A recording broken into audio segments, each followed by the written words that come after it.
Hey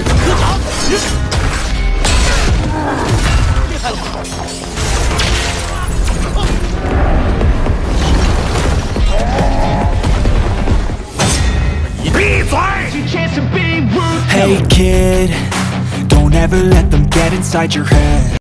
Halo guys, halo semuanya, selamat datang kembali di channel Alu Cerita Film. Dan bagaimana kabar kalian? Tentunya Mimin selalu doakan agar kalian semua dalam keadaan baik, sehat, dan bahagia selalu.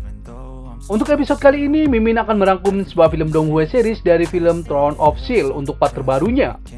Bagi teman-teman semua yang belum sempat menonton video sebelumnya, kalian bisa langsung menontonnya. Linknya ada di deskripsi. Dan jangan lupa bagi kalian yang baru mampir untuk mensupport channel ini terus agar Mimin selalu semangat dalam menghibur kalian semua.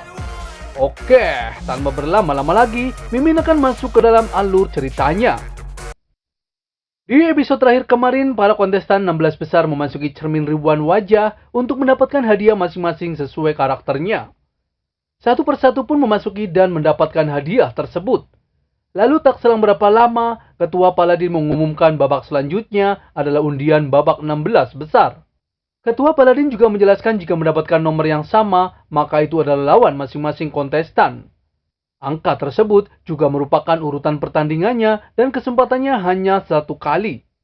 Jika kalah berarti tersingkirkan. Di saat itu juga Hao Chen mendapatkan urutan nomor 1 dan berarti ia juga yang pertama untuk bertanding.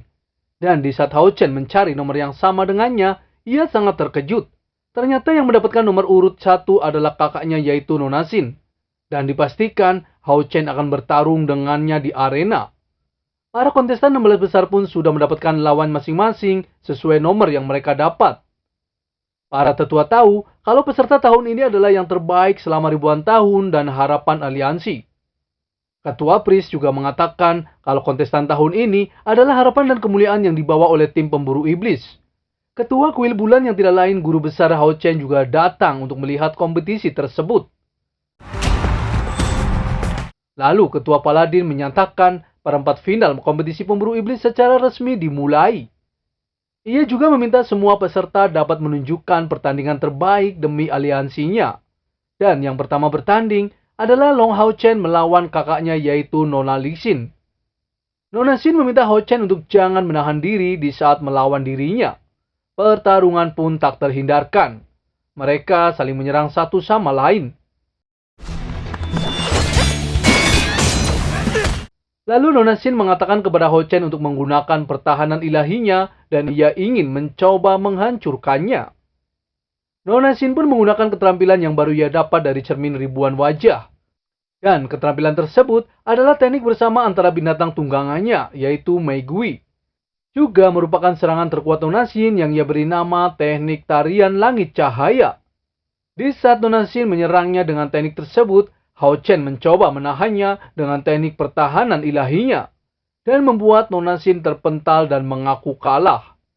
Nona Xin berkata kepada Hao Chen untuk mengambil bagiannya bersama Hao Chen dan meminta Hao Chen untuk memenangkan kompetisi. Lalu pertandingan selanjutnya adalah kesatria Yang Wanzhou melawan summoner yaitu Bai Xiaomao. Pertandingan pun dimulai. Hao Chen tahu kalau pertandingan 16 besar dipenuhi dengan kontestan yang sangat kuat. Bahkan Yang Wanzhou juga sedikit kewalahan di tangan seorang summoner tanaman. Dan itu berarti di pertandingan selanjutnya Hao Chen dipastikan akan melawan Yang Wanzhou. Yang Wanzhou pun memenangkan pertandingannya. Dan selanjutnya kesatria warrior tingkat 5 yang saling bertarung. Pertarungannya pun dimenangkan oleh Duan Yi dengan mudah.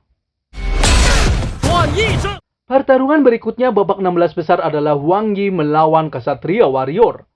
Huang Yi juga berhasil memenangkan pertarungannya dengan bantuan tungku roh elemennya. Dan dipastikan masuk ke babak 8 besar.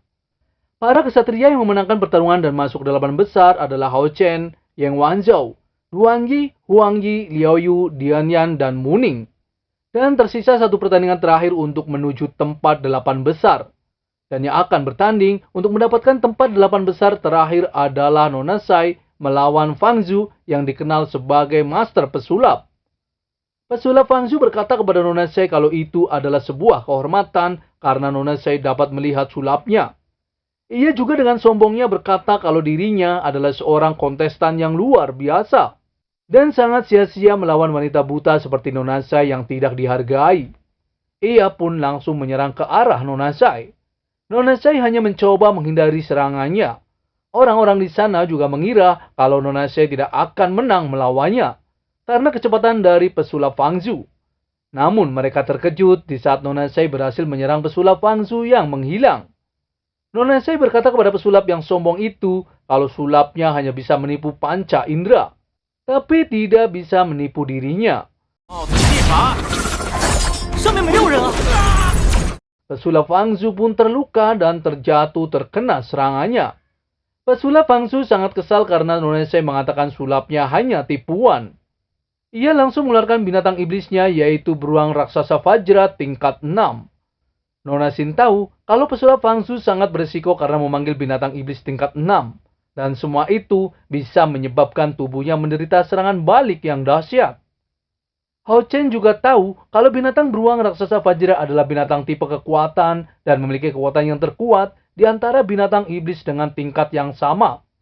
Ia sangat mengkhawatirkan Nona Sai di sana.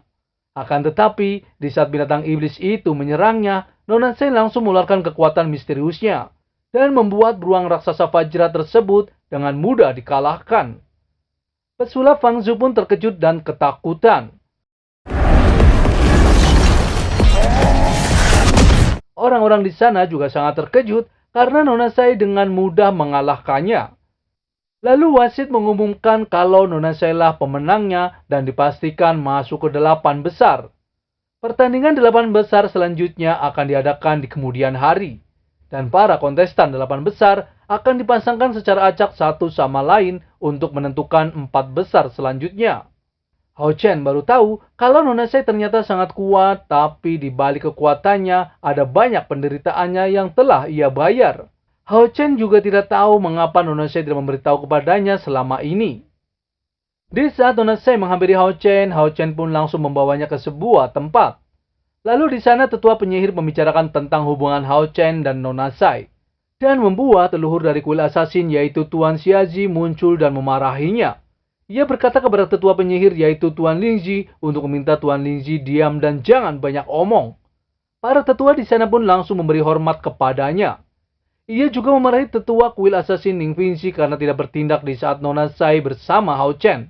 Lalu tetua asasin berkata kepadanya kalau mereka sudah dewasa dan tidak bisa dikekang. Apalagi ia juga sudah tidak bisa mengendalikan Nona Sai. Ketua Paladin pun angkat bicara dan mengatakan kalau Hao Chen adalah anak yang baik.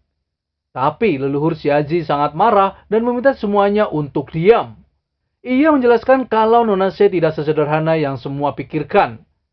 Jika mereka bisa terus bersama seperti itu tentu akan sangat bagus. Tapi jika Hao Chen mengecewakan Nona Sai, ia akan langsung membunuh Hao Chen. Dan konsekuensinya tidak ada yang mampu menanggungnya. Di sisi lain, Hao Chen membawa Nona Sai ke pinggiran kota suci. Hao Chen berkata kepadanya kalau ia sengaja membawa ke tempat tersebut karena ia merasa kalau Nona Sai menyukainya. Hao Chen juga menuntun Nona Sai ke sebuah ayunan. Nona Sai sangat senang karena itu adalah pertama kali ia di ayunan. Hao Chen tahu dan sangat sedih karena di masa kecil Nona Sai kurang bahagia tanpa kebebasan dan selalu kesepian. Lalu Hao Chen berkata kepadanya kalau Nona Sai bisa dapat sekuat sekarang, pasti telah banyak menahan rasa sakit. Tapi karena Nona Sai tidak pernah menyebutkan semua kepadanya, jadi Hao Chen juga tidak akan bertanya lebih jauh. Namun di dalam hati Nona Sai tahu kalau Hao Chen adalah penolong hidupnya di masa kecilnya. Hao Chen juga berkata kepadanya kalau ia ingin menghadapi semua suka dan duka bersamanya. Nona Sai mengatakan kalau Hao Chen seperti mataharinya.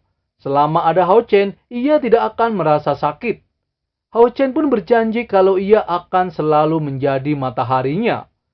Nona Sai sangat senang karena ia telah menemukan orang yang akan selalu melindungi dirinya. Lalu, bagaimana keseruannya? Mimin akan bahas di episode mendatang ya. Terima kasih. I don't ever slow up, no I don't take shit. I got no love for the fakeness. If you wanna play tough and wanna hate this, I'll always show up. I don't ever slow up, no I don't take shit. I got no love for the fakeness. If you wanna play tough and wanna hate this, I'll always